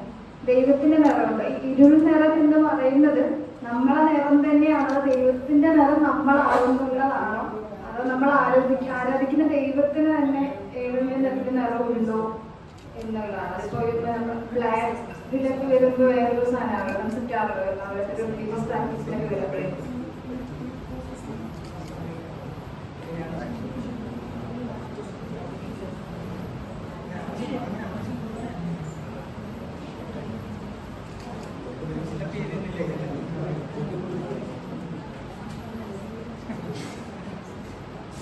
Okay, thank you for these questions. ഒന്നാമത് കേന്ദ്രാജ് ഉന്നയിച്ചിട്ടുള്ള ഒരു ബൈബിളിന്റെ വസ്തുതയെ പറ്റി പറയുന്നുണ്ട്. ഞാനത് ഡിനൈ ചെയ്യുന്നില്ല. 7-ാം ദിവസം വിശ്രമിച്ചതിനെ പറ്റിയിട്ടുള്ള certain aspects like that. പക്ഷെ ഇവിടെ നമ്മൾ കാണേണ്ട ഒരു കാര്യം ഇതാണ്, എങ്ങനെ ഒരു കമ്മ്യൂണിറ്റിയുടെ ഒരു പെർസ്പെക്റ്റീവിൽ വേണം റെസ്റ്റിനെ കാണാനായിട്ട്. Each community having their own idea on rest. ബൈബിളുള്ളതുകൊണ്ട് നമുക്ക് എനിക്ക് റെസ്റ്റ് എന്നുള്ളതിനെ പറ്റി ഒരു ഐഡിയ പറ്റി ചിന്തിക്കാൻ കൂടായില്ല. വിശ്രമം എന്ന് പറയുന്നത് എൻ്റെ ഒരു വിശ്രമത്തെ പറ്റി എനിക്ക് എൻ്റെതായ ഒരു കാഴ്ച ഉണ്ടല്ലോ. അപ്പൊ അങ്ങനെ ഒരു കാഴ്ച എങ്ങനെയാണ് ഇവര്, അതാണ് ആ പാട്ടിൽ വരുന്ന പ്രധാനപ്പെട്ട ഒരു കാര്യം. വിശ്രമിച്ച് ആ പാട്ട് എങ്ങനെയാണ് തുടങ്ങുന്നത്, അവസാനിക്കുന്നത് വിശ്രമിച്ചിട്ട് ഞാൻ സ്വർഗ കൊട്ടാരത്തിൽ നിസ്തുല്യമായ പ്രഭാതത്തിൽ എന്നാണ്. ആ പാട്ടിന്റെ ബാക്കി ലൈൻസ് ഒക്കെ നമ്മൾ നോക്കുന്ന സമയത്ത് മനസ്സിലാവുന്നത് ബേസിക്കലി ഇത് എഴുതിയ ഒരാള് ഒരു ദളിത് ബാക്ക്ഗ്രൗണ്ടിൽ നിന്നുള്ള പാസ്റ്റർ CS മാത്യു എന്ന് പറഞ്ഞിട്ട് ഒരാളാണ്, ഒരു പെന്തക്കോസ്റ്റൽ ഗ്രൂപ്പിന്റെ ആളാണ്.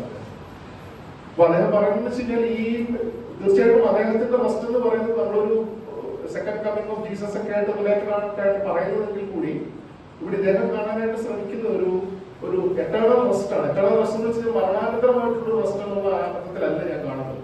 അതുകൊണ്ടാണ് ഞാൻ ഇതിനെ ഒരു മാനിഫെസ്റ്റേഷൻ എന്ന് വിളിക്കാനായിട്ട് ഇഷ്ടപ്പെടുന്നത്. അതുകൊണ്ടാണ് ഈ ബ്ലാക്ക് തിയോളജിസ്റ്റ് പറഞ്ഞ അതേ കാര്യമായിട്ട് ബന്ധപ്പെട്ട് ഞാൻ ഇതിനെ കണക്ട് ചെയ്ത് പറഞ്ഞത്. അതായത് ഇതൊരു എന്താണ് ഒരു എന്താ പറയാ സെക്കൻഡ്, അതായത് യേശുവിന്റെ 2ാം വരവുമായിട്ട് ബന്ധപ്പെട്ട് നടക്കുന്ന ഒരു കാര്യമായിട്ടല്ല ഞാൻ ഇതിനെ വായിക്കുന്നത്. അങ്ങനെ വായിക്കാൻ ഇഷ്ടപ്പെടുന്നില്ല ബേസിക്കലി. അതുകൊണ്ടാണ് ഇതിന് എങ്ങനെയാണ് ഇതിന്റെ പ്രൈസ് ആവുക എന്നുള്ളതാണ് എന്റെ ചോദ്യം. So how these works are becoming a prize of worship. അതിനകത്ത് നടക്കുന്ന ട്രാൻസെൻഡൻസ് എങ്ങനെയാണ്, അതിനകത്ത് അവർ റെസ്റ്റിനെ പറ്റിയിട്ട് പറഞ്ഞിട്ട് മനുഷ്യർക്ക് പാടാനും ആരാധിക്കാനും ഒക്കെ കഴിയുന്നുണ്ടെങ്കിൽ they are actually manifesting that idea, actually manifesting. ഇതാണ് എന്റെ ഒരു ആർഗ്യുമെന്റ്. ഐഡിയയുടെ ഒരു മാനിഫെസ്റ്റേഷൻ ഉണ്ടെന്നുള്ളതാണ്. അല്ലെങ്കിൽ പിന്നെ അവർ നമ്മളുടെ പാട്ട് പാടി ആരാധിക്കുന്നവരില്ലാത്ത കൂട്ടമായിട്ട് നമ്മൾ ആ ഒരു ട്രാൻസിഷൻ സ്റ്റേജിലായിട്ടാണ് ഞാൻ റെസ്റ്റിനെ കാണാനായിട്ട് ശ്രമിക്കുന്നത്. രണ്ടാമത്തെ ചോദ്യം, sorry,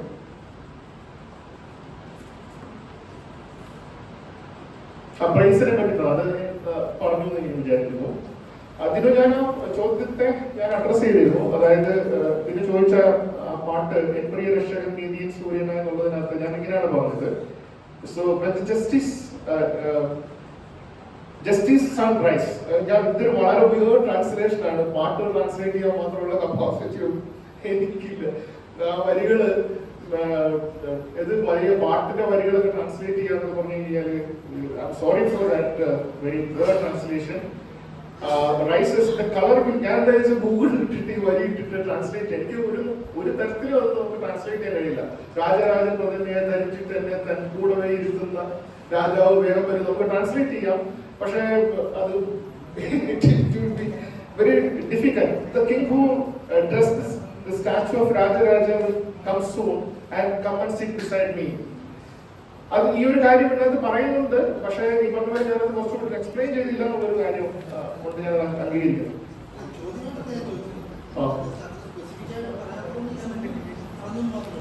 okay, thank you. Maximum ഒരു കാര്യം, അതായത് ഈ നിറത്തെ പറ്റിയിട്ടുള്ളൊരു ധാരണ ഈ പല സമയത്തും ഈ ഒരു പാട്ടുകളിലകത്ത് കാണുന്നുണ്ട്, അതായത് കളറിനകത്ത് കാണുന്നുണ്ട്. അപ്പൊ ഈ ലിഞ്ചിങ് ട്രീ എന്ന് പറഞ്ഞൊരു കോൺസെപ്റ്റ് ബ്ലാക്ക് തിയോളജിയിൽ പറഞ്ഞ ഒരു യഥാർത്ഥ കാര്യം, ദൈവത്തെ യഥാർത്ഥ ദൈവവും ദൈവത്തിന്റെ കളറും ബ്ലാക്ക് എന്നുള്ളതാണ്.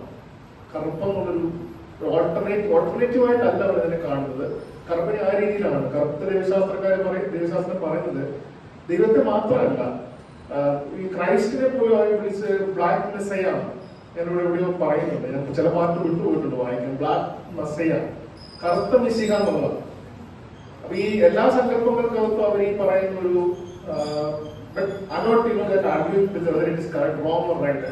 ഞാനത് അങ്ങനെയല്ല പറയാം. പക്ഷെ ഇതിനകത്ത് കുറച്ചുകൂടി ഈ നോൺസ് അണ്ടർസ്റ്റാൻഡിങ്സ് നമ്മൾ മനസ്സിലാക്കുക എന്നുള്ളതാണ്. യഥാർത്ഥത്തിൽ ഇതൊരു എന്താണ് ഒരു കൗണ്ടർ ഹെജമോണിക് സ്ട്രാറ്റജി ആയിട്ടാണ് ഈ പറയുന്ന ഈ ഒരു കറുപ്പിനെ അവർ പ്ലേസ് ചെയ്യുന്നത്.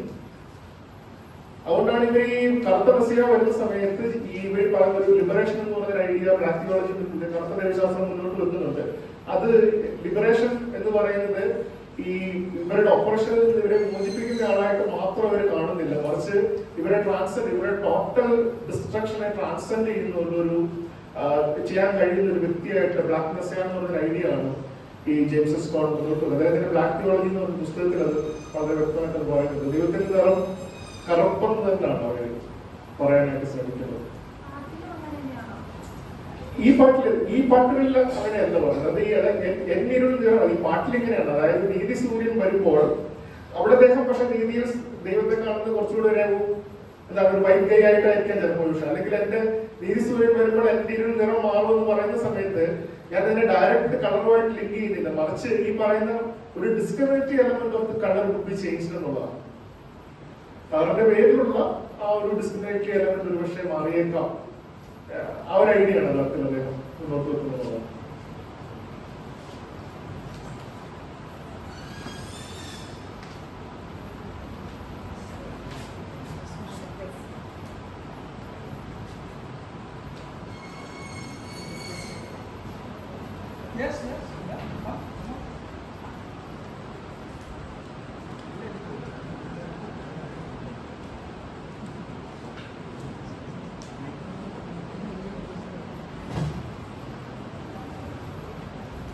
എൻ്റെ ഒരു ഹംദ, ഞാൻ MSW ഫസ്റ്റ് ഇയർ സ്റ്റുഡൻ്റാണ്. ക്രിസ്ത്യൻസ് എന്ന് പറയുമ്പോഴും പ്രധാനമായിട്ടും നാടാർ വിഭാഗത്തിലുള്ള ക്രിസ്ത്യൻസ് അത് കേരളത്തിൽ Nadar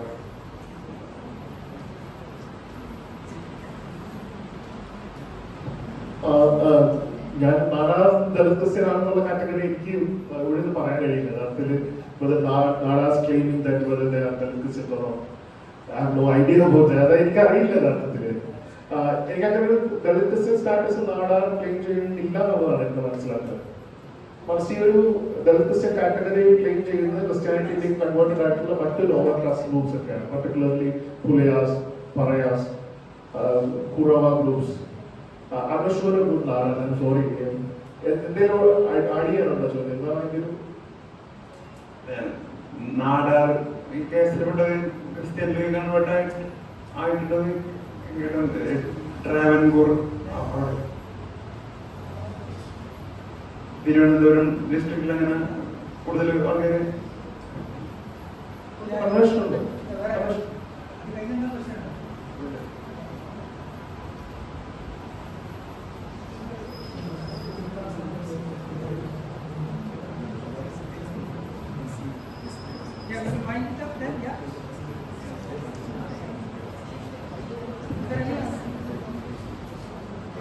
Hello. Yeah, please stand up and yeah. First of all, congratulations, Dr. Joby, for your presentation. Then, ഇവിടെ പല അഭിപ്രായങ്ങളും വന്നു. അപ്പോൾ എൻ്റെ ഒരു കോൺസെപ്റ്റിൽ ഈ നാടാർ കമ്മ്യൂണിറ്റി സെപ്പറേറ്റ് റിസർവേഷൻ ആനുകൂല്യങ്ങൾ അനുഭവിക്കുന്ന ഓരോരു വിഭാഗമാണ്. അതൊരിക്കലും ദളിത് കമ്മ്യൂണിറ്റിയുടെ പാർട്ടായിട്ട് കേരളത്തിൽ കൺസിഡർ ചെയ്തിട്ടില്ല. പിന്നെ ഇവിടെ പലർക്കും പല സംശയങ്ങളും ഉണ്ടായിരുന്നു.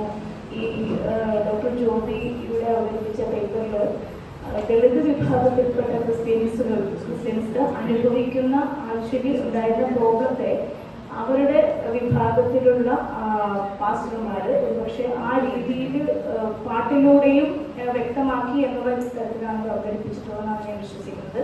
വളരെയധികം ഒരു കമൻറ്റ് മാത്രമുള്ള എനിക്ക് ചോദ്യങ്ങളൊന്നുമില്ല. കുറേ തിയറികളൊക്കെ എടുത്ത് അദ്ദേഹം അത് വളരെ വ്യക്തമാക്കി ഇവിടെ അത് പ്രസന്റ് ചെയ്തു. അതിനാണ് കൺഗ്രാറ്റുലേഷൻസ് പറഞ്ഞത്. നമുക്കും തിയറി ബിൽഡ് ചെയ്യാവുന്നതാണ്. അപ്പോൾ സ്വാഭാവികമായിട്ടും അദ്ദേഹത്തിന്റെ കോൺസെപ്റ്റിൽ അത് വെരി ഗുഡ് ആയിരുന്നു എന്നതാണ് എനിക്ക് പറയുന്നത്.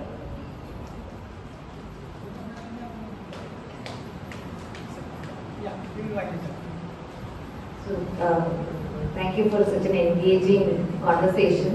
എല്ലാ ക്വസ്റ്റ്യൻസിനും കമൻസിനും സംശയങ്ങൾക്കും ഒക്കെ നന്ദി. Let me also thank both the fantastic speakers who made this session a very enriching one. We will now move on to the next session. Thank you so much.